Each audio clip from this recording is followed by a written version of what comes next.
د پریشانۍ نه د خلاصۍ دپاره درته یوه اسانه وظیفه ښیم او که دا وظیفه تاسو د نن راونیسئ الله رب العزت به د ستاسو تمامې پریشانۍ ختمې کړي چې هر څونه پریشان او سخت نه سخت مشکل دې ولې نه وي د سخت نه سخت مشکل او د لویې نه لویه پریشاني به الله رب العالمین د دې وظیفې په برکت سره ختمه کړي وظیفه درته ښیم اسانه ده وظیفه دا د الله الله ربي لا اشرک به شیئا دا یو داسې پاورفل وظیفه ده که یو انسان په ډېرو سختو حالاتو کې ګیري داسې سختو حالاتو کې ګیر وي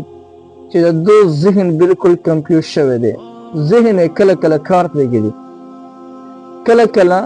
د ډېر خفګان د لاسه په تنهایۍ کې په ژړا شي داسې سختو حالاتو کې راوستي یا په یو ډېر لوی مشکل حالاتو کې ګیر شوی دی هغه چې هر قسم مشکل وي خو یو انسان ته یو لوی مشکل راپېښ شوی دی او دې دا خبره غواړي چې زر یې دې مشکل نه زر تر زر وځم بس هغه دا وظیفه شروع وکړي الله الله ربي لا اشرک به شیئا هر قسم مشکل به الله رب العزت ختم کړي څونه سخت نه سخت مشکل دی ولې نه او د لوی نه لوی پریشانۍ دی ولې نه د دې وظیفې په برکت به الله رب العزت هغه تمام پریشانۍ او تمام مشکلات ختم کړي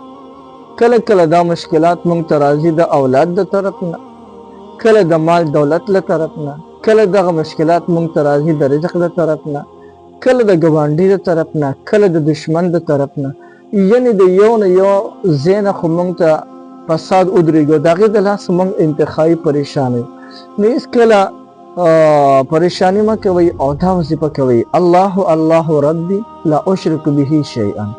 د دې وظیفې په برکت سره به انشاءالله چې څومره زرګونه پریشانۍ زرګونه مشکلات تا ته نه هېتوي د دې وظیفې په وړاندې هېڅ نه دي نو راځئ محترمو د دې وظیفې کولو طریقه درته ښیم دا وظیفه به څومره کوو په کم وخت کې به یې کوو تاسو یقین وکړئ د دې وظیفې سره مشکلات ختمیږي او څونه پریشانۍ چې وي تمام پریشانۍ به دې ختمې شي ذهن به دې بالکل سپک شي د دې وظیفې دپاره به تر د یو هفتې پورې مسلسل د نیمې شپې به راپاڅو او د نیمې شپې چې کله تهجد مونږ وکړو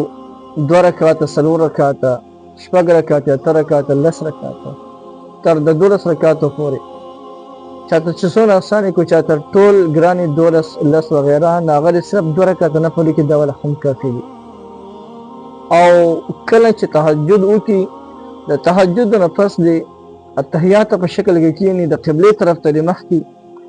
او دا وظیفه دی وکي الله الله ربي لا اشرک به شیئا به تعداد دی وکي بغیر تعداد بس هم د څه لګي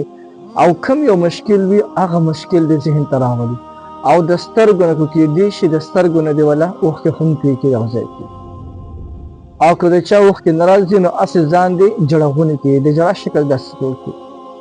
یو هفتې پورې دا وظیفه تاسو وکړه چې د څومره نه